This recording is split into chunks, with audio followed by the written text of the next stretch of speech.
Sejarah konstitusi di Indonesia. Indonesia merupakan salah satu negara yang menggunakan konstitusi tertulis, yakni Undang-Undang Dasar Republik Indonesia tahun 1945.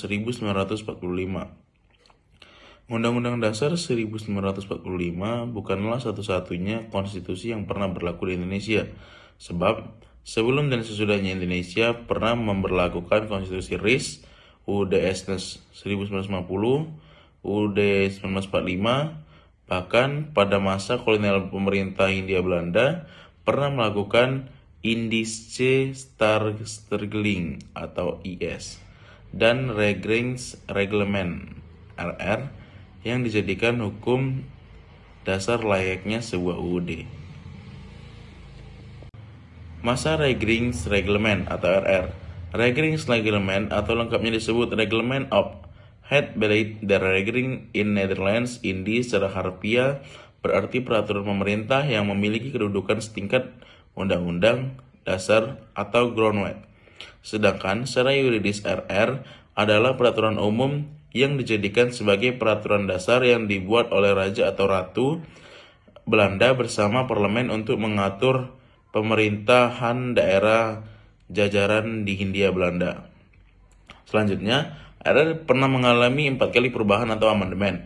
Yang pertama, perubahan pada tanggal 22 Desember 1818 dengan ditetapkannya Regering-Reglement yang dimasukkan dalam lembaran negara Hindia Belanda. Perubahan kedua pada tanggal 30 Agustus diterapkannya Regering-Reglement dalam Stadsblad 1827 nomor 29. Perubahan ketiga pada tanggal 16 Mei 1869 dengan ditetapkannya Reglement of Het Beleid der Regering in Netherlands Indie dalam Stadsblad 1830 nomor 10. Perubahan keempat pada tanggal 20 Februari 1836 dengan ditetapkannya Regering Reglement dalam Stadsblad 1836 nomor 10. Indistarregling adalah undang-undang dasar yang mengatur tata negara dan pemerintahan Hindia Belanda. IS mulai berlaku pada 1 Januari 1926 sebagai pengganti dari Regeringsreglement karena adanya perubahan grondwet Belanda pada tahun 1922. Pada masa berlakunya IS, pembentukan peraturan di Hindia Belanda dilakukan oleh pemerintah Hindia Belanda bersama-sama dengan Volksraad, parlemen atau lembaga perwakilan rakyat yang sebagian besar anggotanya terdiri dari orang Indonesia asli. Perubahan grondwet Belanda secara langsung juga ikut mengubah sistem ketatanegaraan Hindia Belanda. Artikel 1 Grondwet Belanda 1922 menyatakan bahwa kerajaan Belanda meliputi wilayah Belanda, Hindia Belanda, Suriname, dan Curaçao. Menurut Holwolf, ketentuan ini sebenarnya telah menghilangkan kata kolonial, sebagaimana dalam Grondwet terdahulu yakni Kolonie en Bezigden in andere Werelddelen, dan diganti dengan kata Koninkrijk der Nederlander, yang secara harfiah menempatkan posisi Hindia Belanda sebagai daerah otonom yang berdaulat, sederajat dengan kerajaan Belanda. Sayangnya, ketentuan ini bertentangan dengan artikel 60 Grondwet 1922 yang menempatkan raja sebagai pemegang kekuasaan tertinggi bahkan untuk daerah-daerah otonomnya. Salah satu ketentuan menarik dari IS adalah adanya pembagian golongan untuk masyarakat Hindia Belanda sebagaimana diatur dalam pasal 163 IS yang terdiri dari 1.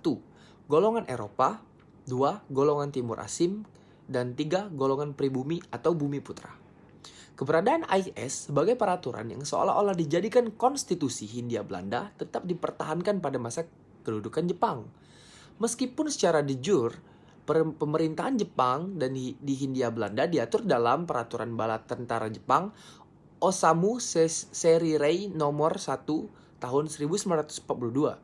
Namun, semua badan-badan pemerintahan termasuk hukum dan undang-undang dari pemerintah Belanda tetap diakui untuk sementara.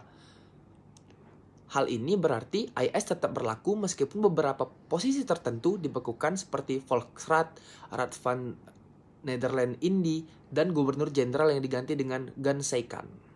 Undang-Undang Dasar 1945 adalah konstitusi Indonesia yang mulai berlaku sejak proklamasi kemerdekaan pada 17 Agustus 1945. UUD 1945 mencerminkan ideologi dan aspirasi bangsa Indonesia untuk menjadi negara yang merdeka dan berdaulat. Penyusunan dan pengesahan 1945. 17 Agustus 1945, Proklamasi Kemerdekaan Indonesia oleh Soekarno-Hatta. 18 Agustus 1945, Panitia Persiapan Kemerdekaan Indonesia (PPKI) menyusun dan mengesahkan UUD 1945 sebagai konstitusi negara.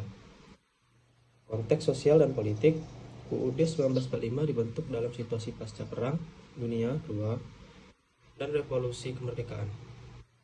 Konstitusi ini merupakan landasan untuk pemerintahan baru Indonesia yang merdeka dari penjajahan kolonial Belanda. Struktur UUD 1945 adalah pembukaan, mengandung deklarasi kemerdekaan dan cita-cita bangsa. Batang tubuh, memuat aturan mengenai lembaga negara, hak dan kewajiban negara, warga negara serta prinsip-prinsip pemerintahan. Penjelasan, menyediakan interpretasi dan penjelasan lebih lanjut mengenai pasal-pasal dalam UUD. Perubahan dan amandemen. UUD 1945 mengalami beberapa perubahan penting seiring dengan perkembangan politik dan kebutuhan negara. Amandemen pertama ialah dari tahun 1999 sampai tahun 2002. Melakukan perubahan signifikan termasuk penataan baru, penataan ulang sistem pemerintahan, penguatan hak asasi manusia, dan penambahan pasal-pasal baru mengenai otonomi daerah dan kekuasaan legislatif. Amandemen kedua yaitu 2004, mengubah beberapa aspek terkait dengan kekuasaan eksekutif dan legislatif. Implementasi dan dampak. UUD 1945 menjadi dasar hukum bagi semua peraturan dan kebijakan di Indonesia. Ia mempengaruhi struktur pemerintahan, sistem politik, dan hak-hak dasar warga negara.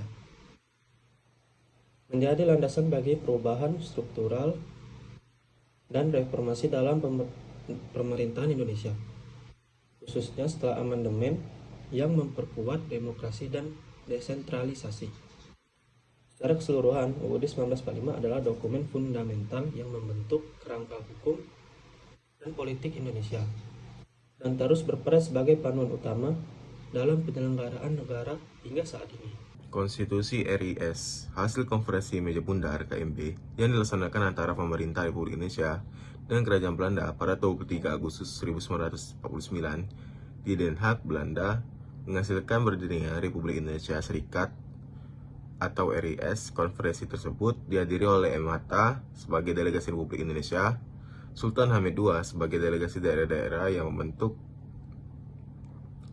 Aliansi untuk Pemusatan Federal atau Bijeenkomst Federal Overleg BFO, dan Mr. J. van Oorschelven sebagai delegasi pemerintah Belanda. Sidang KMB ditutup pada 2 November 1949 dan berhasil menyepakati 3 kesepakatan, antara lain mendirikan negara Republik Indonesia Serikat RIS, penyerahan kedaulatan kepada RIS yang berisi 3 hal, yaitu piagam penyerahan kedaulatan dari Kerajaan Belanda kepada pemerintah RIS, status uni, dan persetujuan perpindahan mendirikan uni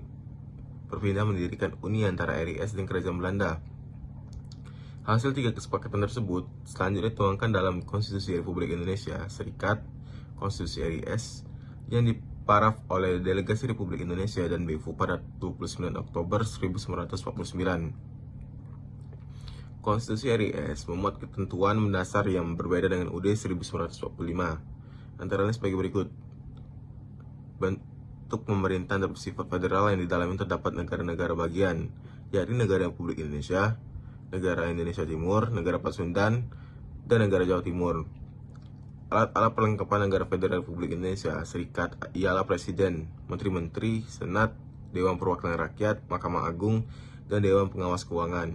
Terdapat 44 butir ketentuan yang mengatur secara detail mengenai hak-hak dan kebebasan dasar manusia. Secara keseluruhan, Konstitusi RIS berlaku untuk negara Republik Indonesia Serikat, namun tidak menghapuskan berlakunya UUD 1945, yang dalam hal ini hanya berlaku untuk negara Republik Indonesia yang pada saat itu berada di Yogyakarta. Adapun bagi bagian daripada Konstitusi RIS sebagai berikut. Negara Republik Indonesia Serikat. Bagian 1 bentuk negara kesatuan pasal 1. Bagian 2 negara pasal 2. Bagian 3 lambang dan bahasa negara pasal 3 dan pasal 4. Bagian kedua Republik Indonesia Serikat dan negara-negara bagian 1 daerah-daerah bagian pasal 42 sampai dengan pasal 45 sampai dengan pasal 50. Bagian kedua, pembagian penyelenggaraan pemerintahan antara IS dengan negara-negara bagian pasal 51 sampai dengan pasal 63. Bagian ketiga, daerah-daerah suap raja pasal 64 sampai dengan pasal 67. Yang kelima, ada Undang-Undang Dasar Sementara 1950.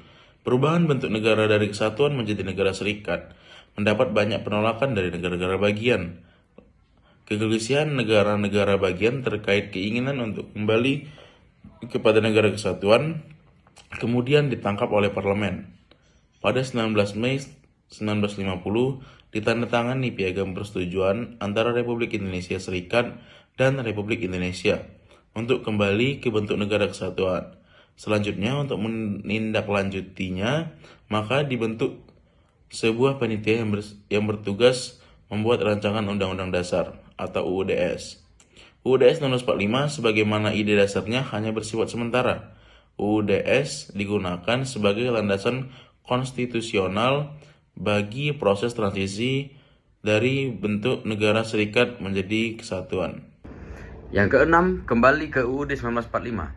Setelah konstituante dibentuk untuk menyusun konstitusi permanen, ternyata gagal menyelesaikan tugasnya meski telah bersidang selama 2,5 tahun. Penyebab utama kegagalan adalah ketidakmampuan mencapai quorum 2/3. Keadaan ini diperparah oleh pemberontakan di beberapa daerah, seperti DI-TII di Aceh pada 20 September 1953 dan PRRII Permesta pada 15 Februari 1958. Konflik internal elit politik, termasuk pengunduran diri Muhammad Hatta sebagai wakil presiden pada 1 Desember 1956, semakin memperburuk situasi. Presiden Soekarno kemudian mengusulkan agar Indonesia kembali ke Undang-Undang 1945 tanpa melalui amandemen sebagai solusi untuk krisis konstitusi dan situasi genting negara. Alasan utamanya adalah bahwa Undang-Undang 1945 dianggap sebagai representasi ideologi nasional dan dapat memperlancar jalannya pemerintahan, namun usulan ini memicu perdebatan di sidang konstituante.